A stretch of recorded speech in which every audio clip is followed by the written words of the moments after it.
একজন ভালো ফুটবলার নজরুল থেকে যেভাবে অভিনেতা হয়েছিলেন কাবিলা, আপনি জানলে অবাক হবেন। ঢাকাই সিনেমাতে একসময় এক নামেই মানুষ চিনতেন দিলদারকে। দিলদারের পর সেই জায়গাটা চলে এসেছিলেন কাবিলা।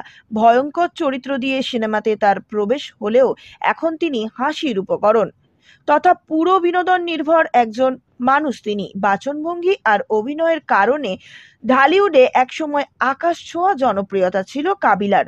শুধু পর্দায় নয়, আরও একটি অঙ্গনে বেশ নাম ছিল এই অভিনেতার, আর তা হলো একসময় তুখোড় ফুটবল খেলোয়াড় ছিলেন তিনি। বেশিরভাগ সময়ে তাকে পাওয়া গেছে নিজ এলাকার দল আরামবাগের হয়ে ফুটবল খেলতে। আশির দশকে প্রথম শ্রেণীর ফুটবলেও তাকে নিয়মিত দেখা যেত। সেই সময় তাকে সবাই চিনত নজরুল ইসলাম নামে। চলচ্চিত্রে অভিনয়ের পর কাবিলা নামে পর্দায় আসেন তিনি। জানা যায় হাঁটুতে আঘাত পাওয়ার কারণে তিনি খেলা ছেড়ে দেন। এরপর চলচ্চিত্রে মনোনিবেশ করেন। ফুটবলার কাবিলার একটি সাদা কালো ছবি পাওয়া গেছে ক্রীড়া সাংবাদিক নাজমুল আলম কিরণের ফেসবুকে। বর্তমানে কাবিলা দীর্ঘদিন ধরে গলার ক্যান্সারে ভুগছেন, যার ন্যাচারাল অভিনয় ও সংলাপ শুনলেই দর্শক আনন্দ পান। চলচ্চিত্রে সেই দর্শকপ্রিয় অভিনেতা কাবিলা এখন সিনেমা থেকে দূরে আছেন। কি পর্দায় কি বাস্তব জীবনে তার দেখা পাওয়া মানেই আনন্দের বন্যা বইয়ে যাওয়া। তার পুরো নাম নজরুল ইসলাম শামীম হলেও চলচ্চিত্রে কাবিলা নামেই তিনি পরিচিত। এখন সিনেমা থেকে দূরে রয়েছে। এর কারণ তিনি জানিয়েছেন।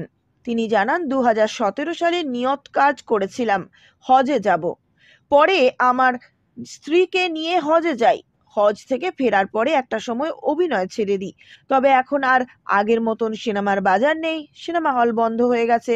প্রত্যেকটা জেলাতে সিনেমা হল প্রায় বন্ধ। আমাদের সময় হাজারের ওপর সিনেমা হল ছিল, এখন তো 150 100 সিনেমা হল। অনেক প্রযোজক চলে গেছেন, প্রোডাকশন বন্ধ করে দিয়েছেন। তাছাড়া আমার কণ্ঠের সমস্যা হওয়ায় সিনেমা থেকে দূরে রয়েছি, কারণ আমার কণ্ঠটাই দর্শক বেশি পছন্দ করে। আর সেই কণ্ঠ যখন ঠিক মতন কাজ করে না, তখন চিন্তা করলাম দর্শককে হতাশ করে। এদিকে ভবিষ্যতে কখনো সাকিবের মা বা ভাবি হতে চান না চিত্রনায়িকা মাহি। বরাবরই নায়িকা হিসেবে পর্দায় নজর কেড়েছেন তিনি। তবে গেল ঈদ উল ফিতরে দেখা যায় এর ভিন্নতা।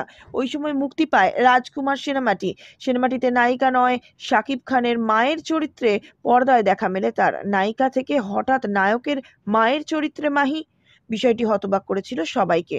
যদিও মায়ের ভূমিকায় সাড়া ফেলেছিলেন এই নায়িকা।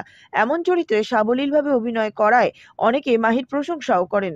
তবে এবার অভিনেত্রী জানালেন ভবিষ্যতে আর কখনো সাকিবের মা বা ভাবি হতে চান না তিনি। জানা গেছে পর্দায় আবারও নায়িকার চরিত্রেই ফেরার চেষ্টা করছেন মাহি।